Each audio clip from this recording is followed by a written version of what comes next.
Racial justice is a Jewish issue. Full stop. This is Jews Talk Racial Justice with April and Tracie, a weekly show hosted by April Baskin and Tracie Guy-Decker. In a complex world, change takes courage. Wholehearted relationships can keep us accountable. Someone with whom we work, Tracie, recently posed a question that you had the great idea it would be good for us to discuss. And the question is, we have some key members in our community. It might be board members. It might be key leaders on our staff team, just other VIPs and key stakeholders in our orbit who are having a hard time. They understand that racial justice is important in the world secularly, but they're not really seeing how it's relevant in the context of the Jewish community, or how or if it's a Jewish issue. Right. And so, yeah, right. And so I thought, or I didn't think, you thought, and I agree, that it would be great for us to do a podcast for some of those folks, for us to articulate some of our thoughts about this, about why racial justice is a Jewish issue, why it's important for Jewish organizations to commit to racial justice through a Jewish lens, and why that is profoundly and clearly Jewish. Yeah.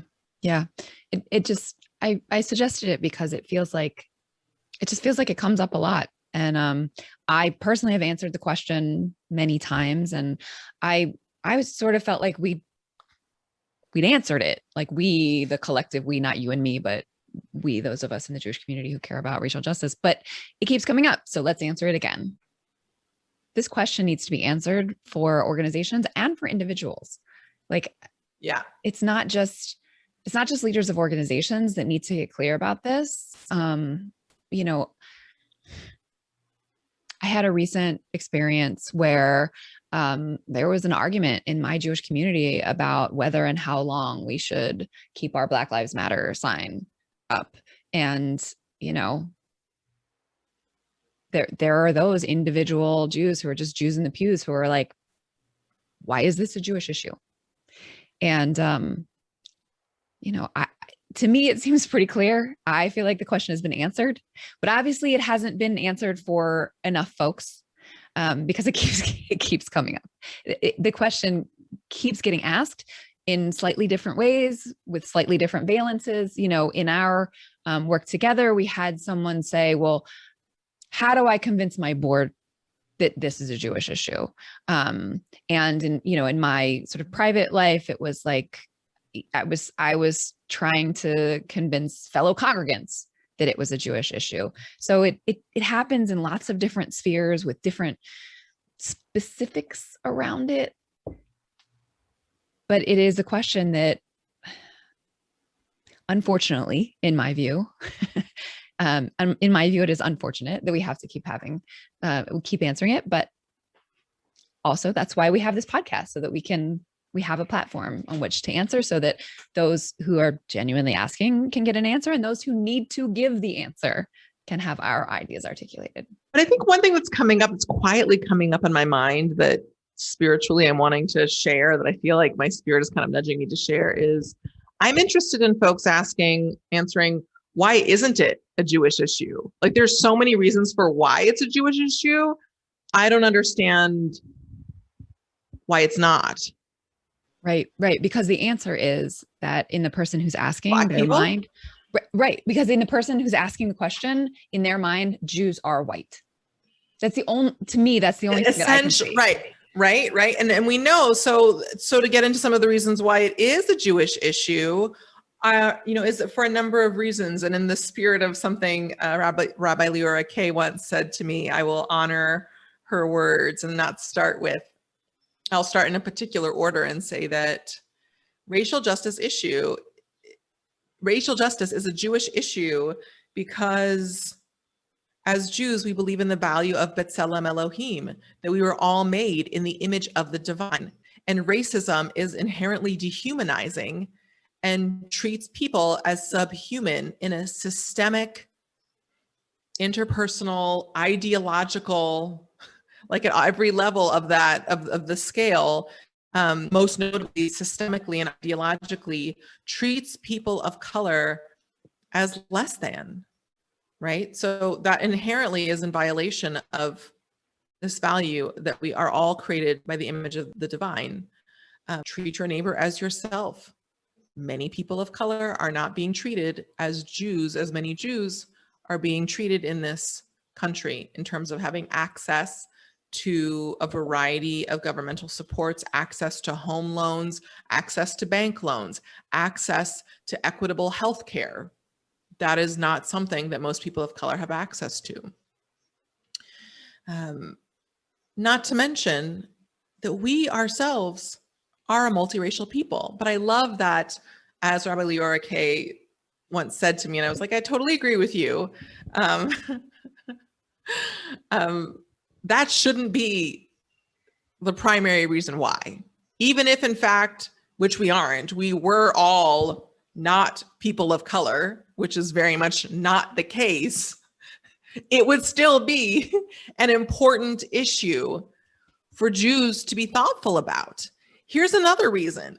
If we as Jews are in any society, right? Because I still can see some people thinking like, well, but then isn't everything an issue?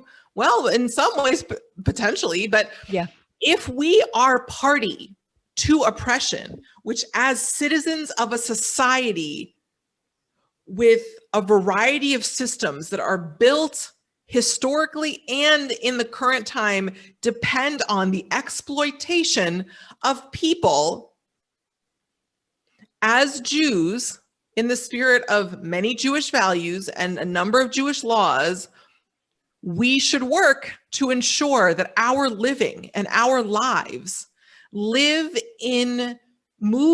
us and our society in the direction of justice and are not complicit in the systemic harming of people based upon their identity and or appearance.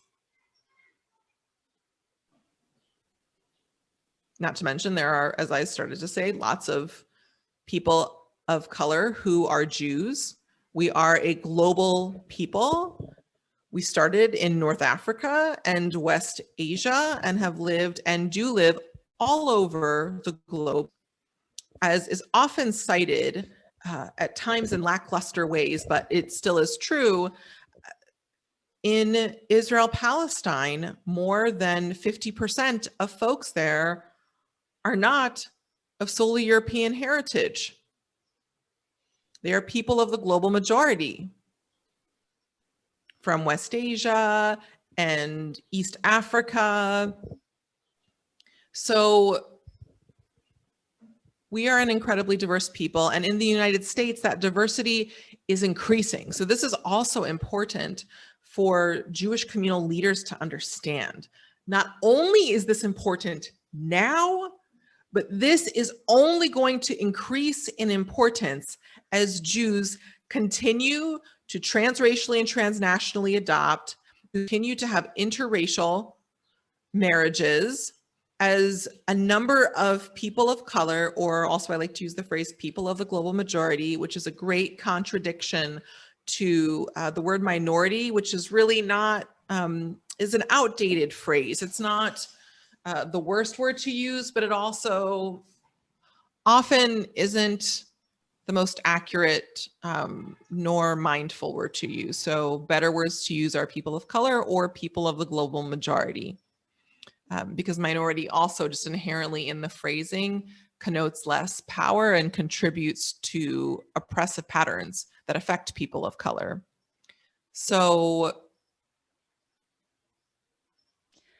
because of, and also the fact that a range of different people, particularly of Latinx, but not exclusively descent, are also doing DNA tests and learning that they have Jewish heritage, that they are descendants of conversos and people who survived the Spanish Inquisition and now are a part of multiracial, any range of racially identified, as we know, Latinx and Latino and Latina folks can have a range of different racial identities. So that is dramatically increasing with time. And we as a people are becoming more diverse. So it is incumbent on us as a community, ethically, spiritually, and pragmatically, for us to not only prioritize racial justice, but specifically within Jewish institutions, work on strengthening. Here's a curveball, but it's really important. And we work with this with a number of our clients, specifically our organizational clients, working on building our intercultural competence, our ability as Jewish leaders and as Jewish institutions and organizations and communities to work effectively across lines of difference. So not only do we need to work on advancing racial justice, but also increasing our capacity to work effectively and bridge the differences that do exist, because they do exist. Inherently, yes, as humans, we might even say that 80% or 70%, if we want to be bold, of our shared human experience is mostly shared. But that other 20 to 30%, and arguably much higher, makes a world of difference on our lifespans, on how we live, and all those indices of difference around gender, race, class. All those things create differences. And as Jewish organizations, we need to get better at bridging those. Again, for all of the spiritual and ethical reasons, and also at the end of the day, because it's in your self-interest. Mm-hmm. Mm-hmm. Because the data consistently shows that monocultural organizations do outperform diverse organizations or groups that lack intercultural competence, but the organizations and teams that outperform everyone are diverse teams that work effectively across lines of difference. And so if our organizations want to have a chance of surviving, and we know continuity and survival of our legacy and contemporary institutions is a concern for a number of us, it's important that developing our intercultural competence and prioritizing liberation around racial justice, as well as other forms of liberation that are very important to our people, like around LGBTQ identity and justice, are important for us, as well as disability justice, are all incredibly important for us to prioritize. And it's deeply Jewish to do so, and we have to. I just want to point out that you started by saying, like, we shouldn't even if we were all one racial makeup, the Jewish people, then we would still need to care. We're not. And so I think at all. And we haven't been. And so like individuals, institutions, you wouldn't question putting a sign up that said Jewish Lives Matter. The truth is Black Lives Matter does say Jewish Lives Matter because there are Black Jews. And it's as simple as that in my opinion. And yes, the other things that you said are also true, but if you need it to be closer to home, if you need an in-group to help, an in-group association to help fully embrace it, it's there. And when I think about like how my white Jewish, fellow congregants and just community members would respond if white Jews were being brutalized the way that Black Americans are by agents of the state, how we would respond. That's how we should respond to Black folks being brutalized, because we don't know that person is not Jewish. And sometimes they are, and they have been. Exactly. And so this sense of like, it's not a Jewish issue because they're outgroup. It's factually inaccurate. Yeah. Yeah. And I think it actually is, like, not subjectively, objectively. It is a Jewish issue because, for one, racism, and specifically white supremacy, anti-Semitism is an outgrowth of racism, of white supremacy. Yes. right? And it interlocks and interplays with racism, and Jews are impacted by racism as well. Not in this white Jews specifically, what I'm saying here, right? All Jews actually are in fact impacted by racism, and all the more so profoundly impacted are Jews of color, or Jews of the global majority are deeply affected by that.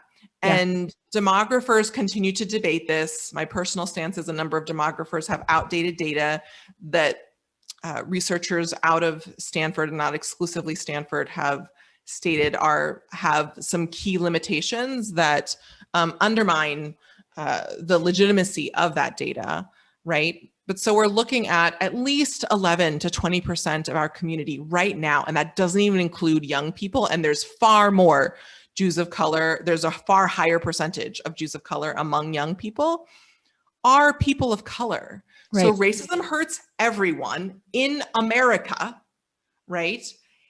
Including all white Jews. And obviously it most directly harms and kills and targets for destruction people of color. So yeah.